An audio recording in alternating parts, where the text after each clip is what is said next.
नमस्कार. आपल्या सगळ्यांचे महाराष्ट्र सोशल न्यूज चॅनलमध्ये हार्दिक स्वागत. चला वळूया तर एका नवीन बातमीकडे. आजची बातमी. धुळे शहरातील नवरंग पाण्याच्या टाकीसमोर आज अचानक रस्ता खचल्याने एसटी बसचा मागील भाग थेट खड्ड्यात अडकला. बस एका बाजूला कलंडल्याने काही काळ परिसरात घबराट पसरली होती. सुदैवाने या घटनेत कोणतीही जीवितहानी झाली नाही. स्थानिक प्रशासनाने नुकतेच येथे भूमिगत जलवाहिनी आणि चेंबरचे काम केले होते. निकृष्ट दर्जाच्या कामामुळेच रस्ता खचल्याचा आरोप नागरिकांनी केला आहे. या प्रकरणानंतर संतप्त नागरिकांनी संबंधित अधिकारी आणि ठेकेदारांना कारवाईची मागणी केली आहे. भारतीय जनता पक्षाच्या स्वच्छ कारभाराचा प्रताप आज सर्व धुळेकर या ठिकाणी बघताय. एनजीपीचा कारभार कसा चालू आहे, किती स्वच्छ आहे, हे या ठिकाणी इथल्या स्थानिक नगरसेवकांनी लक्षात आणून दिलेलं आहे.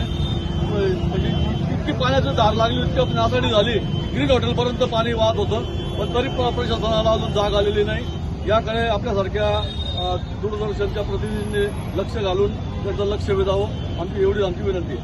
दुकान लावतो, 2,500-3,000 रुपयाचं नुकसान झालेलं आहे. कांदे बटाटे वगैरे भाजीपाल्याचं ते रोडामुळं झालेलं आहे. तर आता त्याची भरपाई कोण देणार?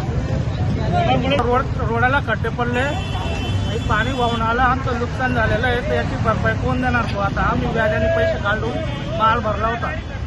आम्ही काय सकाळी दुकान लावले, संध्याकाळी जे आवरलं त्याचे आम्हाला पोट भरावं लागतं. बातमी आवडल्यास चॅनलला लाईक व सबस्क्राईब करा व दररोज अशा नवनवीन बातम्या पाहण्यासाठी चॅनलला फॉलो करा. धन्यवाद.